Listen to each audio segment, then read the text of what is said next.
안녕하세요. 밤이 깊었네요. 오늘 하루도 고생 많으셨죠?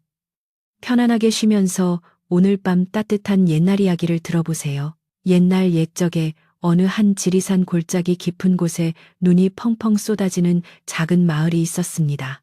온 세상이 하얗게 덮여 고요하기만 한데 칼날 같은 겨울 바람만이 초가집 지붕을 거칠게 흔들고 지나가는 그런 밤이었지요. 이 마을의 가장 끄트머리, 쓰러져가는 오막살이 집에는 달수라는 청년이 늙고 병든 아버지를 모시고 살고 있었습니다. 달수는 남들보다 몸집이 작고 왜소했지만 그보다 더 큰 아픔은 바로 입을 여는 것이었습니다. 말 한마디를 하려 하면 턱이 비틀리고 숨이 턱턱 막혀 기껏해야 쉰 목소리로 첫 글자만 더듬거리곤 했으니 마을 사람들은 그를 벙어리라 부르며 손가락질하곤 했습니다. 동이 트기도 전 칠흑 같은 어둠 속에서 달수는 빗자루를 들고 마을 유지인 최 부자댁 마당을 쓸고 있었습니다. 살을 애는 듯한 추위 탓에 손등은 거북이 등껍질처럼 터져 피가 맺혔지만 달수는 묵묵히 눈을 치웠습니다. 쓱싹 쓱싹 빗자루 소리만이 정막을 깨웠습니다. 그때 하인 하나가 졸린 눈을 비비며 나와 달수가 쌓아놓은 눈 더미를 발로 툭 차며 비웃었습니다. 제대로 하는 일이 하나도 없다며 핀잔을 주었지만 달수는 아무 대꾸도 하지 못한 채 고개만 숙였습니다. 달수의 가슴 속에는 아무도 모르는 보석 같은 비밀이 하나 숨겨져 있었습니다. 하인들이 모두 들어가고 마당에 혼자 남게 되자 달수는 조심스럽게 차가운 눈 녹은 물에 검지 손가락을 적셨습니다. 그리고는 평평한 댓돌 위에 글자를 쓰기 시작했습니다. 하늘천 따지 비록 먹물이 아닌 맹물이었으나 달수의 손끝에서 피어난 획은 마치 살아있는 용이 꿈틀거리는 듯 힘이 넘치고 아름다웠습니다. 하지만 그 행복한 순간은 찰나에 불과했습니다. 대문 밖에서 인기척이 들리자 달수는 황급히 소매로 댓돌을 문질러 글씨를 지워버렸습니다. 천한 신분인 자신이 글을 안다는 사실이 알려지면 경을 칠 것이 분명했기에 달수는 자신의 재주를 도둑질하듯 몰래 즐겨야만 했습니다. 그의 눈빛은 깊은 호수처럼 맑았지만 그 바닥에는 말로 다 할 수 없는 서러움이 짙게 깔려 있었습니다. 그날 저녁 최 부자댁 사랑방에서는 고을 선비들을 초청한 시집기 연회가 열렸습니다. 방 안은 따뜻한 온기와 기름진 음식 냄새 그리고 고급 종이와 먹 향기로 가득했습니다. 달수는 구석에 쭈그리고 앉아 선비들이 쓸 먹을 갈라는 지시를 받았습니다. 벼 위에 물을 붓고 먹을 갈 때마다 퍼지는 그윽한 향기는 달수의 얼어붙은 마음을 위로해주는 유일한 친구였습니다. 연회가 무르익어가고 술잔이 몇 순배 돌자 분위기는 왁자지껄해졌습니다. 한 거드름 피우는 선비가 종이가 부족하다며 소리를 질렀고 놀란 달수가 급히 몸을 일으키다 그만 실수로 벼루를 엎지르고 말았습니다. 검은 먹물이 하얀 화선지 위로 흉측하게 번져나갔고 그 튀어오른 먹물은 선비의 비단 옷자락까지 더럽히고 말았습니다. 순간 방 안에는 찬물을 끼얹은 듯 무거운 정적이 흘렀습니다.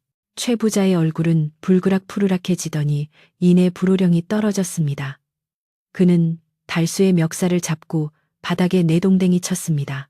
감히 천한 것이 귀한 글방을 더럽혔다며 쏟아내는 욕설은 매서운 회초리보다 더 아프게 달수의 가슴을 후려쳤습니다. 달수는 입을 열어 죄송하다는 말을 하려 했지만 입술만 파르르 떨릴 뿐 목소리는 입 밖으로 나오지 않았습니다. 그저 바닥에 엎드려 몸을 떨 수밖에 없었습니다. 결국 달수는 몽둥이 찜질을 당하고 쫓겨나 차가운 눈밭에 내동댕이 쳐졌습니다. 몸의 고통보다 더 괴로운 것은 늙으신 아버지의 약값이었습니다. 아버지를 살리기 위해 최 부자에게 빌린 돈은 이미 눈덩이처럼 불어나 있었고 오늘 같은 실수는 최 부자의 횡포를 더욱 심하게 만들 것이 뻔했습니다. 밤하늘을 올려다보니 무심한 달빛만이 달수의 젖은 눈가를 비추고 있었습니다. 그날 밤 사납게 몰아치던 눈보라는 마치 달수의 비통한 마음을 대변하듯 더욱 거세졌습니다. 낡은 문풍지가 찢어질 듯 울어대는 통에 아버지의 가느다란 숨소리조차 듣기 힘들었습니다. 달수는 밤새 아버지의 차가워진 손을 잡고 온기를 전하려 애썼지만 야속하게도 운명은 가난한 효자의 편이 아니었습니다. 새벽닭이 울기도 전 아버지는 고통스러운 기침 끝에 마지막 숨을 거두셨고 달수는 소리 없는 오열을 토해내며 무너져 내렸습니다. 장내는 초라하기 그지없었습니다.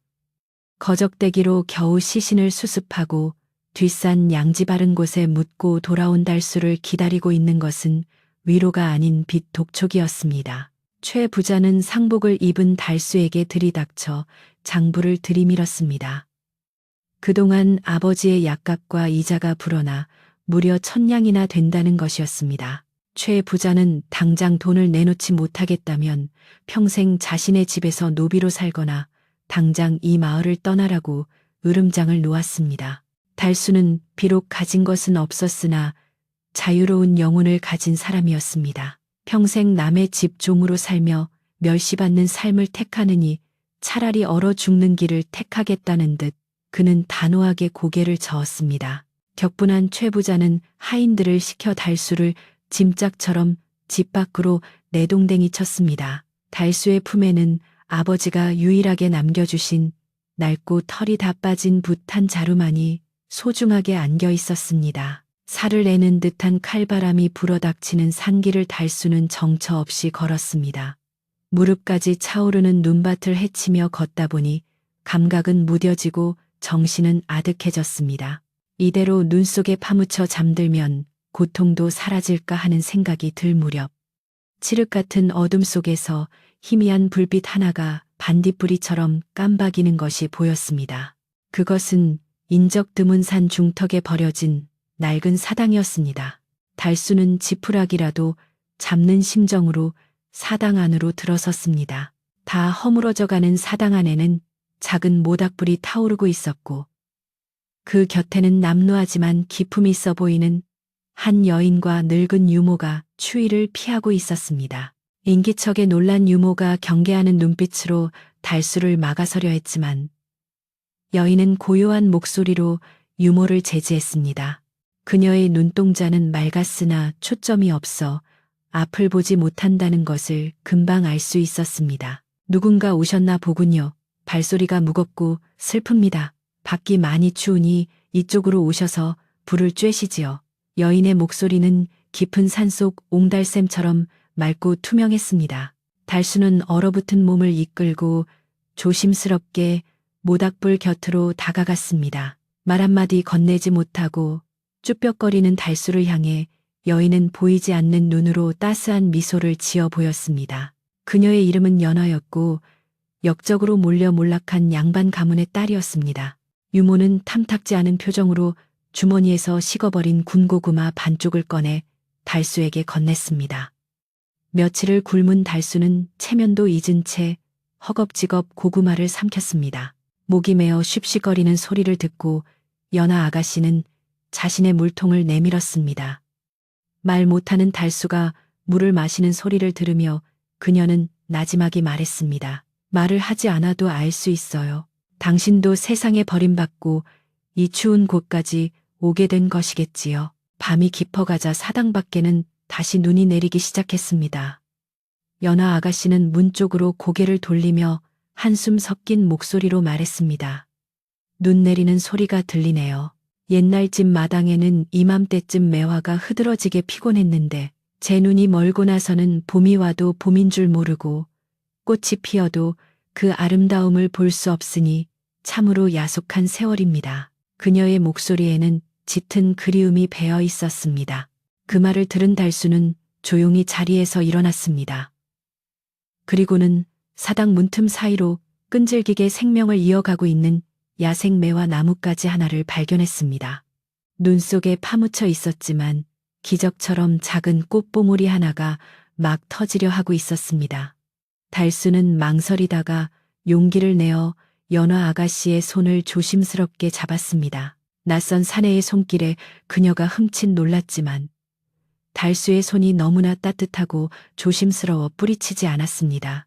달수는 그녀의 손을 이끌어 차가운 눈 속에 피어난 매화 꽃봉오리에 닿게 해주었습니다. 여인의 가녀린 손끝이 거친 나뭇가지를 지나 보드라운 꽃잎에 닿는 순간 그녀의 얼굴에 환한 빛이 번졌습니다. 아, 매화로군요. 이 추운 눈 속에서도 꽃을 피웠어요. 그녀는 떨리는 목소리로 속삭였습니다. 말 한마디 오가지 않았지만 두 사람의 마음속에는 따스한 봄 기운이 스며들기 시작했습니다. 그것은 절망 속에서 피어난 희망의 시작이었습니다. 깊은 산 속의 겨울은 길고도 지루했지만 허물어져 가는 사당 안에는 전에 없던 온기가 감돌기 시작했습니다. 달수는 낮이면 산비탈을 돌아다니며 마른 장작을 구해왔고 밤이면 아궁이에서 긁어모은 검댕을 개어 먹물을 만들었습니다. 종이가 없어 하얀 자작나무 껍질을 벗겨 그 위에 글을 썼는데 그 모습이 마치 돌을 닦는 수행자와 같았습니다. 연화 아가씨는 비록 앞을 보지 못했으나 달수가 붓을 움직일 때마다 나는 사각거리는 소리에 귀를 기울이며 그의 마음을 읽어내곤 했습니다. 어느 날 오후 연화 아가씨는 달수에게 조심스런 부탁을 하나 했습니다. 한양에 계신 부모님께 자신의 생존을 알리는 편지를 한 통 써달라는 것이었습니다. 달수는 떨리는 손으로 거친 붓을 잡았습니다. 아가씨가 불러주는 구절구절은 사무치는 그리움이었고 달수는 그 애달픈 마음을 먹물에 담아 자작나무 껍질 위에 옮겼습니다. 한 획을 그을 때마다 달수의 호흡은 깊어졌고 붓끝은 마치 살아서 춤을 추듯 유려하게 움직였습니다. 곁에서 그 모습을 지켜보던 늙은 유모는 눈을 의심했습니다. 평생을 양반가에서 지내며 내로라 하는 명필들의 글씨를 수없이 보아왔지만 이토록 힘차고 기품 있는 필체는 난생 처음 보는 것이었습니다. 글자 하나하나가 마치 살아서 꿈틀거리는 용과 같았고 그 속에 담긴 기백은 천한 노비의 것이라고는 도저히 믿을 수 없었습니다. 유모는 들고 있던 물그릇을 떨어뜨릴 뻔하며 입을 다물지 못했습니다. 이 벙어리 청년은 단순한 일꾼이 아니라 하늘이 내린 재주를 품은 사람이었던 것입니다. 그러던 중 산아래 마을에서 장작을 팔고 돌아온 나무꾼을 통해 놀라운 소식이 전해졌습니다. 나라님께서 파견하신 암행어사가 조만간 이 고을을 지나간다는 소문이 돌고 있다는 것이었습니다. 평소 온갖 악행을 저질러온 최 부자는 발등에 불이 떨어졌습니다. 그는 자신의 죄를 감추고 어사에게 잘 보이기 위해 마을 어귀에 자신의 공덕을 찬양하는 거대한 현판을 걸기로 마음 먹었습니다. 최 부자는 거금을 들여 인근에서 가장 유명한 서예가를 불렀으나 하늘의 뜻인지 그 서예가가 오던 길에 낙마하여 팔이 부러지고 말았습니다. 현판을 걸어야 할 날짜는 코앞으로 다가왔고 최 부자는 똥줄이 타들어갔습니다. 다급해진 최 부자는 마을 방방곡곡에 방을 붙였습니다. 누구든 어사의 눈에 찰만한 명필로 현판을 써주는 자에게는 천냥의 상금을 주거나 빚을 전액 탕감해 주겠노라고 선언했습니다. 이 소식을 들은 연화 아가씨는 달수의 손을 꼭 잡았습니다. 그녀는 달수의 거친 손바닥 위에 손가락으로 글씨를 쓰며 말했습니다. 달수님, 지금이야말로 당신의 붓이 목소리가 되어줄 때입니다. 세상 사람들은 당신의 입을 비웃지만 당신의 손끝에서 나오는 진심은 그 어떤 달변보다 사람들의 마음을 움직일 것입니다. 내려가세요. 가서 저 오만한 최부자에게 그리고 세상에게 당신이 누구인지 보여주세요. 달수는 망설였습니다. 평생을 천대받으며 살아온 자신이 과연 사람들 앞에 나설 수 있을지 두려움이 앞섰기 때문입니다. 하지만 아가씨의 맑은 눈동자와 마주한 순간, 그리고 억울하게 돌아가신 아버지의 얼굴이 떠오른 순간, 달수의 마음속 깊은 곳에서 뜨거운 무언가가 솟구쳐 올랐습니다. 그것은 더 이상 숨죽여 살지 않겠다는 결심이자 자신의 존엄을 지키겠다는 의지였습니다. 달수는 낡은 붓 한 자루를 품에 안고 자리에서 일어났습니다. 사당 밖에는 봄을 재촉하는 비가 부슬부슬 내리고 있었고 얼어붙었던 땅은 조금씩 녹아내리고 있었습니다. 연화 아가씨와 유모의 배움을 받으며 산을 내려가는 달수의 뒷모습은 더 이상 초라한 벙어리 청년의 모습이 아니었습니다. 그는 마치 전장에 나가는 장수처럼 비장했고 그의 발걸음 하나하나에는 묵직한 힘이 실려 있었습니다. 이제 곧 먹물보다 더 진한 진실이 마을을 뒤흔들 시간이 다가오고 있었습니다. 최부자 댁 앞마당은 구름처럼 몰려든 구경꾼들로 인산인해를 이루고 있었습니다. 내로라 하는 선비들이 붓을 들고 나섰으나 욕심 많은 최부자의 성에 차는 글씨는 하나도 없었습니다. 최부자가 초조함에 발을 동동 구르며 애꿎은 하인들만 닥달하고 있을 때 인파를 해치고 남루한 행색의 한 사내가 마당으로 들어섰습니다. 헝클어진 머리에 다 떨어진 무명옷을 걸친 그는 바로 달수였습니다. 달수의 등장에 장내는 순식간에 술렁거렸습니다. 하인들은 낄낄거리며 비웃었고 최부자는 얼굴을 찌푸리며 소리쳤습니다. 아니, 저 벙어리 놈이 여기가 어디라고 감히 발을 들여놓느냐. 썩 꺼지지 못할까. 하인들이 몽둥이를 들고 달려들려던 찰나 구경꾼들 틈에서 갓을 삐딱하게 쓴 허름한 차림의 나그네가 앞으로 나서며 천둥 같은 목소리로 제지했습니다. 멈추시오. 누구든 글을 쓰면 천냥을 준다 하지 않았소? 저 젊은이의 눈빛을 보아하니 예사롭지 않으니 기회를 주는 것이 도리에 맞소. 그 나그네의 눈빛에는 범접할 수 없는 위험이 서려 있어 최부자도 찔끔하여 뒷걸음질 쳤습니다. 최부자는 코웃음을 치며 말했습니다. 좋다. 내 놈이 망신을 자초하겠다면 말리지 않겠다.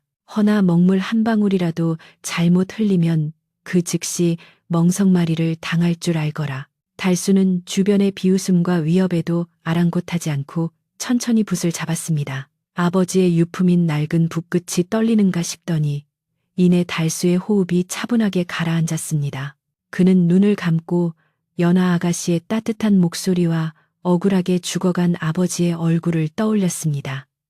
마음속에 응어리가 붓끝으로 모여들었습니다. 달수가 눈을 번쩍 뜨고 화선지 위로 붓을 내리꽂자 마치 벼락이 치는 듯한 기세가 뿜어져 나왔습니다.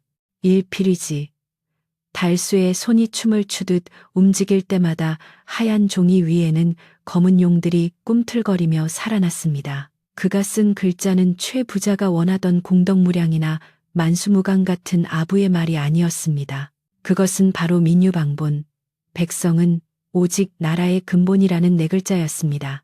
글씨에서 뿜어져 나오는 기백이 어찌나 서슬퍼런지 구경하던 사람들조차 숨을 죽이고 뒷걸음질 칠 정도였습니다. 글을 모르는 까막눈인 백성들조차 그 글씨를 보는 순간 가슴이 뜨거워짐을 느꼈지만 최 부자는 얼굴이 시뻘개져서 고래고래 고함을 질렀습니다. 이 건방진 놈, 내 공덕을 찬양하라 했거늘 감히 훈계를 하려 들어. 여봐라, 저놈을 당장 끌어내려라. 바로 그때였습니다. 달수를 변호해 주었던 허름한 나그네가 암행어사 출두야라고 외치며 품속에서 번쩍이는 마패를 꺼내 들었습니다. 순식간에 역졸들이 들이닥쳐 최부자의 집을 포위했습니다. 나그네는 더 이상 남루한 선비가 아니라 서리빨 같은 기세의 어사또였습니다. 그는 달수가 쓴 글씨를 가리키며 최부자를 꾸짖었습니다. 내 이놈, 백성이 나라의 근본이거늘 너는 백성을 착취하여 배를 불리고 천한 놈이라 멸시하였으니 이 글귀가 내 놈의 죄를 묻는 판결문과 다름없다. 최 부자는 사시나무 떨듯 떨며 그 자리에 주저앉았고 마을 사람들은 환호성을 질렀습니다. 어사또는 달수에게 다가가 어깨를 두드리며 말했습니다. 자네의 붓끝에는 천냥 황금보다 더 귀한 진심과 정의가 담겨 있네.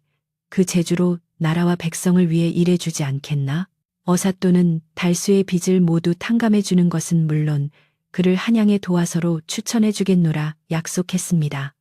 달수의 눈가에는 뜨거운 눈물이 맺혀 흘러내렸습니다. 그것은 평생의 서름이 씻겨 내려가는 기쁨의 눈물이었습니다. 계절이 바뀌어 어느덧 산골짜기에도 완연한 봄이 찾아왔습니다. 잔설이 녹은 자리마다 파릇파릇한 새싹이 돋아나고 산수유와 진달래가 앞다투어 꽃망울을 터뜨렸습니다. 달수는 한양으로 떠나기 전 마지막으로 연화 아가씨가 있는 사당을 찾았습니다. 낡은 사당 마당에는 고목이 된 매화나무가 흐드러지게 꽃을 피워 그윽한 향기를 내뿜고 있었습니다. 연화 아가씨는 마치 달수가 올 것을 알고 있었다는 듯 매화나무 아래 서 있었습니다. 달수는 말없이 다가가 그녀의 따뜻한 손을 잡았습니다. 그리고 그녀의 손바닥에 천천히 글자를 적어 내려갔습니다. 기다릴 때 사람인 다시 돌아와 당신을 지키겠다는 무언의 약속이었습니다. 연화 아가씨는 보이지 않는 눈으로 활짝 핀 매화꽃을 바라보듯 환하게 웃으며 달수의 손을 맞잡았습니다. 다녀오세요. 이 매화 가지고 다시 피는 날, 우리 웃으며 다시 만나요. 달수가 마을을 떠나는 날, 온 마을 사람들이 나와 그를 배웅했습니다. 이제 아무도 그를 벙어리 달수라 부르지 않았습니다. 그는 붓 하나로 세상의 편견을 깨뜨리고 천냥 빚을 갚은 마을의 자랑스러운 영웅이었습니다. 달수가 떠나는 길 위로 따스한 봄바람이 불어와 매화 꽃잎을 눈송이처럼 흩뿌렸습니다. 그 꽃길 끝에는 이제껏 그가 겪어보지 못한 찬란하고 눈부신 미래가 기다리고 있었습니다.